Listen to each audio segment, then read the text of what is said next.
Hi, this is Lance Wallnau. Welcome to the intense and in-depth Bible study. I believe that you're smart. I don't think that people that watch this kind of broadcast are biblically illiterate or unaware of what's happening in the world. But what I want to do in this broadcast is especially important because I'm seeing a reformation get stalled and a movement gets stuck. And a lot of it is because there's witchcraft, and it's such a powerful type of witchcraft. It's almost like the populace of America, and that includes the church, is under a fog. It's under a kind of an arresting spirit that cannot see clearly either what is really happening right now or what needs to take place. I remember when I wrote the book on God's Chaos Candidate to talk about President Trump, and so much of that, like at least 50% of this, is a prophetic book chronicling the patterns of where we are in history and what the pressure is that is on the country right now. And when I wrote it, one of the advertisements we used was, there is a spell on America and it must be broken. And what I was thinking about was Elijah dealing with Jezebel and the people who were halting between two opinions. You realize right now, in our own time period, we've had, like the Mueller report has gone out, and the data is out there from, my gosh, what was that? It was 19 attorneys, 2,500 subpoenas, 400 FBI agents, 2,000 interviews, and nothing could be found. And yet right now, as that information comes out, the power of the collective mind control of mass media is bombarding a new narrative 24 hours a day, still working on a lie in order to control the conversation of the country in an effort to obtain power for policies that are fundamentally going to destroy America. And I'm thinking the average Christian might get it or not get it, or kind of feel, my gosh, like one person said to me, and I'm not being critical, but I hear this a lot, oh, I really love the president, I just wish he wouldn't tweet the way he does. I mean, it's such a shallow perception of the battle we're in and what's happening right now. So I want to summarize for you what's taking place, and it's a Bible study. So how does the Bible relate to this? Well, here's the point. Most preachers are not relating the Bible to what's happening. It's like you're sitting in the crescendo of history and carrying on a separate conversation about dreams and depression or potential and prophecy, and it's bizarre, actually. So where we are right now is a warfare over the establishment or dissolution of the modern nation state. There's nothing less than global order being worked out right now. And the United States is the big obstruction to Satan's agenda. So I want you to imagine this. There are three powers at work, three global forces, if you will, and they're all kind of converging in the center. And the United States stands as a kind of an obstinate interruption to this agenda. You have China emerging. China, this massive, monstrous economic titan that is expanding all the way through the Asian Pacific Rim, it's already assimilated Hong Kong, has now made it illegal virtually to go to church. If you're 18 years old or younger, you cannot go to church with your parents. They have actually spent more last year on surveillance technology than on military development. And much to my shock, and this actually doesn't shock me, it's the power of principalities and mind control. I've talked to Christians in that area who know that the churches are being plowed down, who know that the crosses are being cut off, who know that there are families in churches that are right now being interrogated and pastors that are under arrest, and there are people in congregations who have been tortured in order to and treated with psycho-inducing drugs in order to get them out of the church mindset, who are turning testimony against pastors so that the state can make a case that the church is a cult. This is going on right now.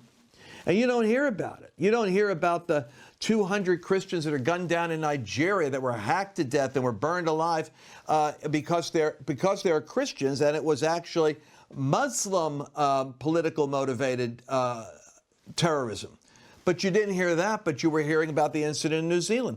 So what do you do when you don't have control of the media and you're dependent on Silicon Valley to filter for you what is worth listening to and what isn't? It's no wonder that people are falling into deception. Like I said, I've got Christians that are thinking that China's on the right path and it's going in a great direction. And I'm thinking, oh my God, how could you know what I just said and say that? It's like people, there was an H5 bill recently that was presented. You probably didn't even hear about it. Presented by Pelosi and Schumer. This H5 bill would be a rewriting of the Civil Rights Act so that inserted in there would be the language that would make it criminal for a Christian to treat. Now, what they're going to do is they're going to take transgender and LGBT issues and insert it into the language of civil rights so that a church, a family-owned business would have to be employing and hiring and bringing in people whose lifestyles are totally incompatible with what the Bible itself teaches for those people. In other words, it's the erasing of religious liberty and destroying it in the name of a civil right, instead of recognizing that there's a difference that we have to work out in terms of issues of conscience and freedom of religion. The left is all about rewriting and restructuring society so that it takes you over and eradicates your freedom of religion. Not much unlike communist China. I started seeing the cover of magazines, The Rise of Nationalism, Foreign Affairs, Newsweek, Time, and it's this big obsession. When I'm looking at this and going, the news is never honest, but the news reveals something about the spirit realm. And then I'm looking at the NFL protests over the national anthem. And then I'm looking at the Kaepernick pressuring Nike for getting rid of the Betsy Ross sneakers. And I'm observing, wait a second, this is fascinating, the flag burning going on. I'm getting it now. We're literally dealing with a period of time where globalism, powerful forces of globalism want to tear down the boundaries. That's the issue in the United States with the southern border, with the wall. There are people that don't want nation states. They want a one world system. And I've heard some really pious Christians in government say, when you go up in outer space and you look down at the earth, there are no borders, there are no boundaries. Well, yeah, and if we had a picture of a room full of people, we wouldn't have any dotted lines around couples, but that doesn't mean we're going to share our spouses. So the dotted lines actually are from the Bible.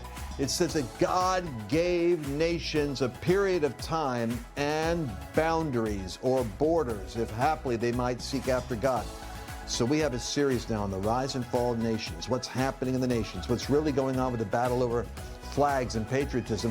And you may say, well, that's not an interesting subject. Oh, it is an incredibly interesting subject, because what happens in nations is going to happen to you. You happen to be in one. You're in the one that is the linchpin for the global order, and the devil wants to tear this one down. I wish Christians were better informed on this stuff, but I can't complain because my job is to teach it. So I'm putting it out there right now. Powerful series. How the seven mind molders of culture, the seven gates of influence, actually converge together today in this era of conflict over nations, and how it's showing up in Central America, how it's showing up in Asia, how it's showing up in Europe, what the real battle is over the sovereignty of nation states, and how in this moment of history, the Spirit of the Lord is advancing the people of God who get it into positions of influence. You'll notice more and more pressure to come together, more and more pressure to come together. That's a God pressure. We're coming together right now in this broadcast, and I want you to come together and join me at lancewallnau.com/rise. The rise and fall of nations, because sheep nations are rising and goat nations are rising at the same time. Get this powerful product. You'll have like x-ray vision to read the headlines behind the headlines every day from now on. lancewallnau.com/rise. So why am I bringing all that stuff up? Because when you look at what Christians are focusing on, they don't. If you do not know who your enemy is, and you do not know what your enemy is doing, how could you possibly war a good warfare? And even though people will be very quick to tell me, well, Lance, our battle isn't with flesh and blood, it's with spirits. Well, you've got to know what those spirits are doing with flesh and blood. You got to know who's getting into your house, who's getting access to your children, and what are they saying to them? And how are they influencing them? So China is a major concern right now. And I just came from Taiwan, where that little island of 20 million people is seeking to resist the aggressive assimilation, which China declared they belong to mainland China. And yet Taiwan actually was the rebellion against the communists, took off to an island where they established democracy and freedom of religion. And they are resisting the 1 billion man nation. And they're doing it like David against Goliath. But you haven't heard about that. I was just there twice this year. But China's a major factor. And what we're hearing, which is very dormant, has been the caliphate discussion, which is radical Islam. But I'm telling you what the forces are that are converging in the last days, and how the United States preserves a world order that resists the assimilation of these forces. So radical Islam, because the president has made it his objective to eradicate ISIS. ISIS, you might remember, was one of the reasons why Trump actually came into office. My first meeting with him was after the ugly beheading of all those Christians on the beaches of, where was it, Lebanon or something. And Trump was so horrified by that. It was affected by it. And as we were talking about it, I realized that President Obama did nothing other than create a vacuum in Iraq, so that by pulling our military out, the vacuum was created for a militarizing force to go in, and then we were not dealing with it. How do you know we weren't dealing with it? Because you haven't heard a thing about it since Donald Trump became president, and that's while he's fighting a coup to try to take him out of office, and turning the economy around and negotiating trade all over the globe and getting us out of the Paris peace accords and reforming the criminal justice system while moving embassies from Tel Aviv to Jerusalem. I mean, it's bam, bam, bam. It's amazing what this guy can do under duress when he's being fought by the Department of Justice, by the FBI, by deep state, rogue, former leaders in the CIA. He's literally fighting the New York Times and the Washington Post and CNN 24/7 with their propaganda machine. And we are, so many of us in the church world are like the children of Israel, halting between two opinions. Well, I don't know. We'll have to wait till the report comes out and find out what it says. Well, the report said that, but then they said that he still is guilty. It's like that's not normal. You know what it is? It's history repeating itself. That's why you're hearing all the prophets talking about Elijah right now. Well, we need Elijah. Why? Because Elijah deals with Jezebel. And when Elijah deals with the spirit of Jezebel, it breaks the witchcraft off the people of God. And they say, woo, the Lord, he is God. And you have a national move, basically, of people aligning for the sake of their own survival with God, because they were stuck between two opinions. That's what witchcraft does. It messes with your head. But that goes right to this whole, I don't even know what to call this third thing anymore. I used to call it liberalism. And I thought, no, it's really not liberalism, it's leftism. But then it's really not leftism. I want to call it progressive. It's just, we're in search of the right word. But I'm going to tell you what the root of it is. It's the resurgence of Marxism. It's the resurgence of secular fundamentalism. That is why you have the emergence of the politicians you're having who are moving more and more to the left. You want to get free education, you want to get free health care, you want to get free this, you want to get free that. Well, all you have to do is realize that everybody and every economy in the world could do everything for free, except somebody's actually going to have to end up paying for it. And if there's nobody to pay for it, it's called a recession, a depression, or a destroyed economy. And that's pretty much what you got in Venezuela. That's what caused the Soviet Union to collapse. This is the only reason why China's a power, is because the United States has been doing such terribly destructive trade deals. We've inflated it like a balloon based on trade with us. Otherwise, it wouldn't work. China wouldn't work. So here's what you got. You got these forces, and this is the EU, and this is what's in the universities and in the Democratic Party right now. It's in the media, and it's what you have in the USA trying to take apart the United States. So I wrote a chapter years ago in What is America's Role in the World? Actually, I grabbed a hold of an economist who set up the Chinese stock exchange, Mark Nuttall, and I asked him to help me with explaining why America's role is what it is. And here's the amazing thing. We just saw a survey. McLaughlin Group did a survey, and I'll have to get the exact data, but I think it's almost like 56% of Americans think the United States is the biggest problem in the world. Where did that come from? It comes from the media, academic, liberal elites who actually don't like America. They bought the poison that America is a racist, patriarchy, a colonizing force, when in fact the United States of America is keeping these forces that are the progressive left and the resurgence of aggressive Islam from Iran throughout the Middle East and the assimilation of the Asia-Pacific Rim and the Silk Beltway all the way through South America and Africa. So these forces are being held back by the United States, and then it's all coming down to one guy in the White House who is standing like an obstruction against a force that is trying to break into the House. But listen to the role of the United States. The United States military is the only worldwide force that keeps the world from breaking apart at the seams. Where being a military superpower means if we shrunk our military commitment, if we withdrew back to our borders within weeks, if not days, China would threaten Taiwan, Pakistan and India would continue border skirmishes that would escalate, Colombia and Venezuela would have internal wars maintaining without the ability to maintain any treaties with their neighbor. Russia would be completely unchecked. And the Middle East would explode, and non-state actors would pick up the mantle of ISIS and Al-Qaeda, and warlords worldwide would move without abandon. With abandon. Literally, the world would become a regional danger zone with pirates operating in the fault lines of those conflicts.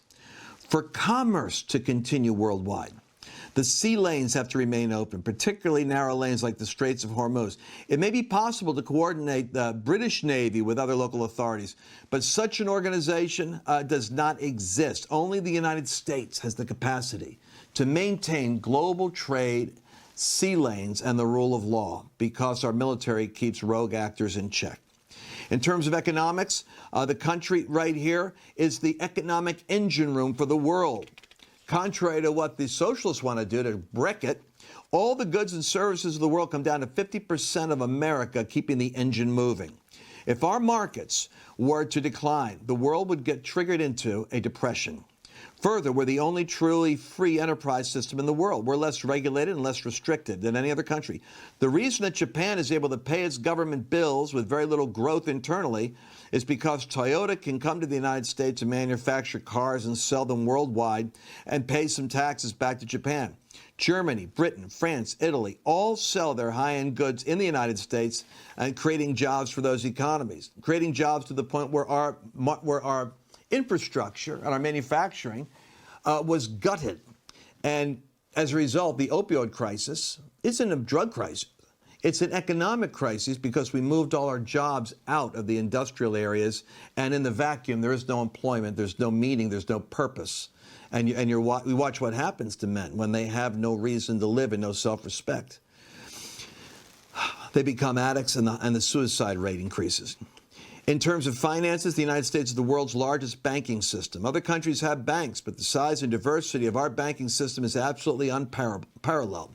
The most important value the United States currently provides for the world is its currency, the dollar, its stability. It's the world's secondary currency. It's not the world's secondary currency. Actually, the dollar is the world's primary currency. So in terms of 184 countries, including observer countries that are members of the World Trade Organization, they would not be able to exist was it not for the stability of the American dollar. So what's at stake? Global economy and military stability and the rule of law.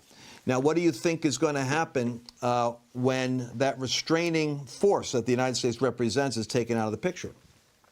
Well, there you do have your classic end-time scenario. You have your Christians that'll go, well, Lance, you know, the Bible predicts all that. But it's funny how the closer it gets to you, your house, your family, and your life, you start thinking, gee, I'm wondering if this is necessary or if maybe we're just allowing things to happen. Remember this, the spirit of Antichrist in the Bible seeks to change times and seasons. So what I want to dedicate this next segment to is I want to lay out for you the biblical pattern of times and seasons, the meaning of times, and with this backdrop, this global awareness that what we're seeing now is an attempt to dissolve nation states. So you're hearing the word nationalism getting blasted and likened unto some kind of it's called xenophobia, or some kind of a unhealthy right-wing force. When in fact, as is true with everything I've had to research as a Christian, it's like, wait a second, I was lied to on a lot of this. Nationalism isn't the problem. It was nationalism that saved the world from Adolf Hitler. See, Hitler wasn't a nationalist. Hitler was interested in an empire. He wanted to assimilate Germans everywhere, not just in Germany, but in every place that the Germanic people were. He wanted those nations to become united with him. So remember this. It's the forces of a totalitarian empire, of large government taking over the boundaries of your life. That's actually the force that wrecks nations and wrecks history. It's not nation states. So as I'm reading this book, and it's written by somebody who's actually quoting the Bible in here, Mosaic Law. I think it must be a Jewish writer, Yoram Hazony. And he's talking about the role that Protestantism played in history to create the modern nation state, to create the rule of law that could be able to create the modern nation state. And then as he goes on in his book, he says stuff here that is chilling to me as I read it. Because I'm looking at news feeds and realizing that there's a new world order being pursued and that it's unpopular to have patriotism in nations. So they're called extreme right-wingers. So if you see Viktor Orban, for instance, in Hungary, he wants to have boundaries and a restoration of Judeo-Christian values in Hungary. He's called a right-wing extremist. You see how the left labels those that are patriotic for the nation as right-wing extremists. They've done it with Bolsonaro in Brazil. And as I'm looking at that, remember what we predicted. We predicted that there would be a Cyrus coming into office, but Donald Trump is a type of Cyrus. But remember this, Cyrus is a leader that is raised up for the sake of God's people out of the secular oceans. It's not necessarily just an individual. It's not like Donald Trump and Cyrus. There's a Cyrus anointing, if you will, in the era we're in for leaders of nation states to rise up to preserve their nations. And there are forces like Haman that are out to destroy the people of God and create the administrative state, a global empire, if you will, an empire that'll make room for the ambitions of Islam and the appetite of China and the suppression of Christianity globally. And that's the spirit we're up against. So, I just read randomly one chapter last night on the virtue of nationalism and Western freedom. And what he says here is that having been initiated into the liberal paradigm, educated men and women now find employment within a vast array of projects that assume a liberal construction of the world. The political program of European unification, the expansion of free immigration of populations moving through porous borders where we don't have borders, the transitioning of business into multinational large corporations. And I'm realizing, oh my God, Amazon, Google, Facebook, they're not American businesses. They're global businesses. Do you understand why when we do our 7 Mountains, the top of the multinational corporations, they want the globalist world order because they're citizens of the world. They vacation in Europe and have a house in Manhattan or a condo in Manhattan. So serving the global economy rather than particular national interests, the subjugation of nations to an ever-expanding body of what's happening in Europe now through The Hague, international laws, the agitation for universal human rights through NGOs, the UN bodies, the international courts right now in Europe that Bolton and Trump are shutting down, and Mike Pompeo. Do you realize that Donald Trump, Mike Pompeo, Bolton, we've got people that are actually the answer to prayer right now, pushing back on this system while it's trying to take Americans into the world court and into this world UN body of government and international court system. The homogenization of all the world's universities by way of a system of international standards and peer review that is done by elites that are the liberal progressives of Europe and the United States and the Ivy Leagues. And what I'm reading about here is that being a patriotic lover of your nation is now considered a right-wing extremist danger. And here's how it happened. At the end of World War II, as Europe was bludgeoned by 2 world wars, what had filled the vacuum in terms of understanding what took place was the false narrative that Hitler was a nationalist, when in fact Hitler was a dictator who did not honor boundaries. Nationalism, which was the patriotism of Churchill for Great Britain and FDR for the United States, is what defeated the agenda of Imperial Japan and Imperial Fascist Germany. Why am I saying that to you right now? Because it's critically important that you and I understand the spiritual battle that we're up against for awakening, for revival, for new wineskins, for the Spirit being poured out, for the move of God and for the nation.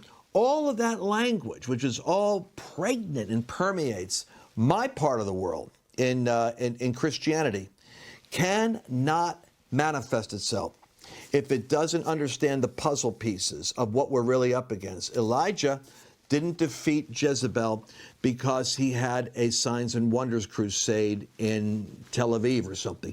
He defeated Jezebel by going right into the epicenter of where the political power was and dismantling it. So what we're going to do in the Bible studies that are going to be started now is we're going to look at the survey of the pattern of the times and visitation from where we are right now. We have to see Cyrus. We have to see Nehemiah restoring the wall. We have to see Ezra. We have to see the first phases of reformation.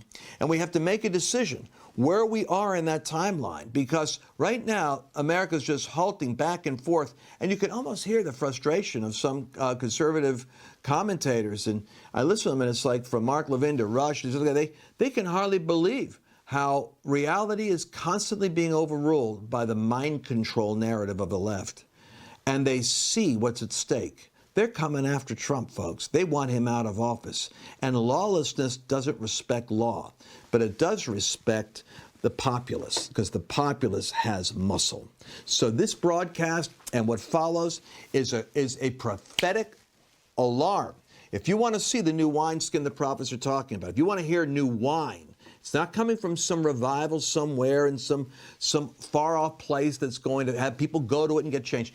This is an hour when we're in the Nehemiah chapter of the Bible, where we're at war with principalities and powers and need to have a building anointing and the strong Holy Spirit power of God on this hand, and we need to be strong with a sword in the other, or you're going to lose the inheritance of what God gave you. Not because God planned on taking America down, but because you and I were inept at protecting it when God opened a window of grace. So be watching for the next broadcast. Share this with your friends. We've got to go down this road. I've been looking forward to doing this for a while, and we're going to start this week.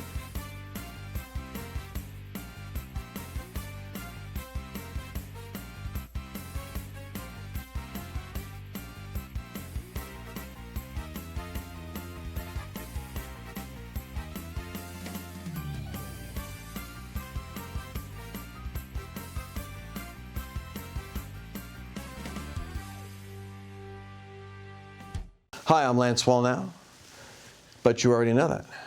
Did you know that you can subscribe, however? You just push that button right there or over there and ding. Now we're connected. Look forward to seeing you soon.